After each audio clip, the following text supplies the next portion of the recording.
I'm at the Fort Wayne Farm Show with Aaron Kuhn, the regional manager with Poet Biorefining based in Portland, Indiana. I just came from a seminar that his company did talking about Don and distillers grains and some of the things that are coming. I want to talk to Aaron a little bit about what he's seeing with the team he leads as they're going into the 26th season, buying some old crop and making contracts for new crop corn. So Aaron, what are you seeing with your team on what producers are feeling about selling corn to Poet in 2026? Well, you're talking a lot, probably here the last couple of days about this big report. I think producers were mostly focused on marketing soybeans in the month of December when we saw that dollar rally. That was able to meet some cash flow needs, and corn kind of got sidelined. Now we're flipped the calendar into 2026. We're starting to see some cash flow needs again, and then we see the results of the report. We take 25 cents off the top of the marketplace. It's going to be a little bit of a tough road to hoe until the market stabilizes somewhat. As we look ahead, we've got the month of February just right around the corner. That's the spring crop insurance recognition period. That tends to bring maybe slight rallies into the marketplace. If you're a conspiracy theorist,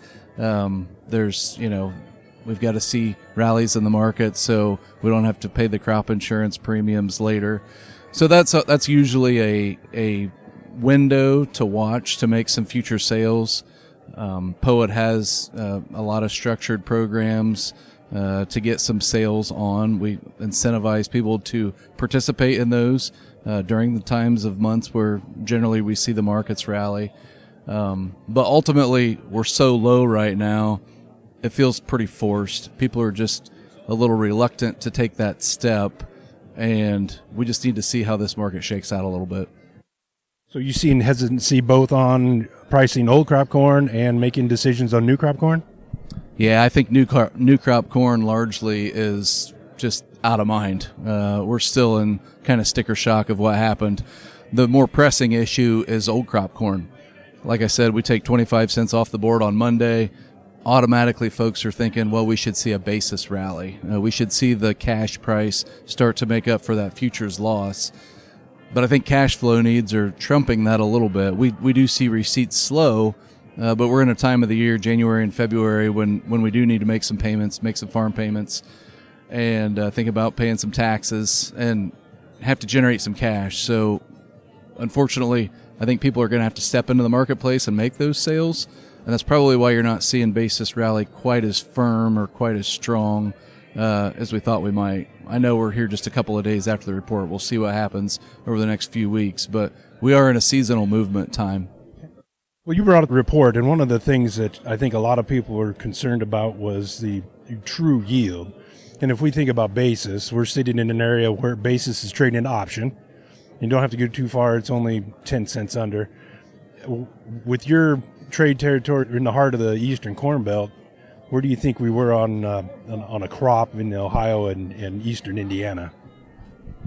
Yeah, so we did see a decrease in both Ohio and Indiana. Ohio was down pretty significantly, like we had expected. Indiana was just down 2 bushels, but still a record for the state of Indiana. I think that when we look at a broader scope of people tend to link national yield with what happens in Illinois and in Iowa. And we saw Illinois down, we saw Iowa down, but then we saw the national yield higher. And that's kind of because all those states that we don't tend to think matter quite as much did, particularly with the acreage increases.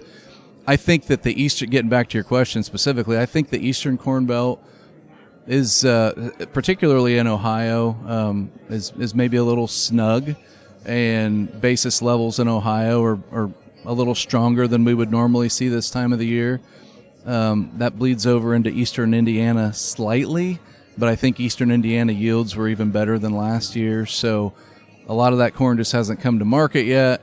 The big anomaly last year when we saw 40s and 50s over in Ohio and in July was a very strong southeastern demand. And this year they had a much better crop, so a lot of the corn that gets supplied to the southeast comes from Ohio and Indiana. I think that the southeast crop was better, and probably won't have to drive basis levels quite so high just because we're not pushing those bushels to the southeast.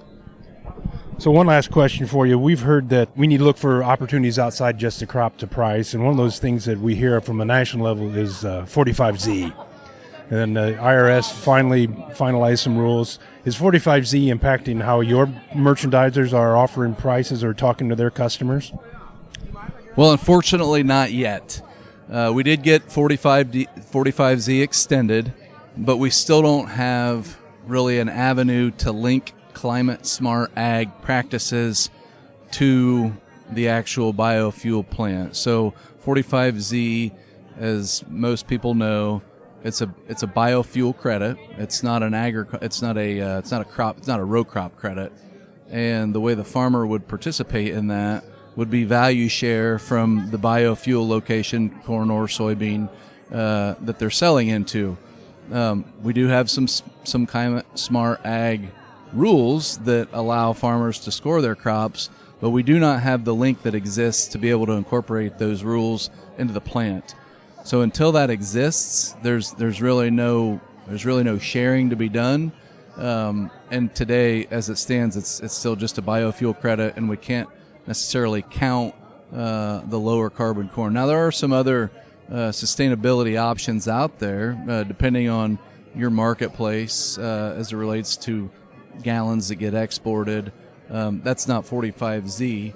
So I would say continue to keep a close ear to the ground on that. I don't think that sustainable ag is going anywhere anytime soon. And I think that we live in a society that's going to continue to want to have a smaller carbon footprint in our fuels. It's just not yet today on 45Z. So it sounds like 45Z is a puzzle that has some pieces on the table, but a lot more pieces before we see what we're actually making the puzzle picture of. That's a great way to summarize it. One last question. As you are looking ahead to 2026 with your customers, what would be one thing that you would suggest to them to get through what's going to be another tough year in the Eastern Corn Belt?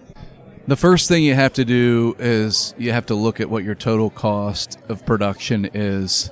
Once you have that nailed down, I know that sounds so simple, but not everyone has that piece of the puzzle figured out.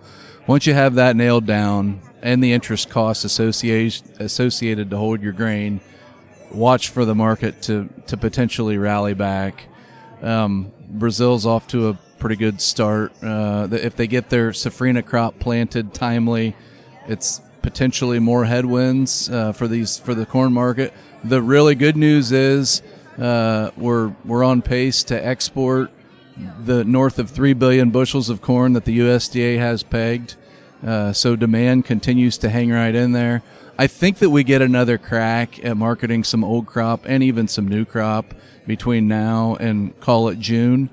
But you can't be asleep at the wheel. You've got to understand what it cost you for this last crop. You have to understand what it's going to cost you to put out the next one. And really, we're in a time where there's not going to be a whole lot more left. There's not a lot of meat left on the bone than just breaking even. And when you start to get some of those break-even costs covered, you're probably going to have to make some sales. So to make some of those sales with your elevators and with Poet is put in some of those target orders and just let the market hit it.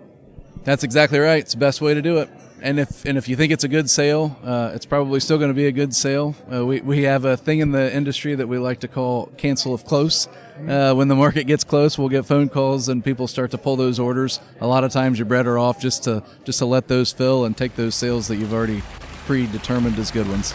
Well, those are great advice and great comments, Aaron. Thank you for talking with us from the Fort Wayne Farm Show.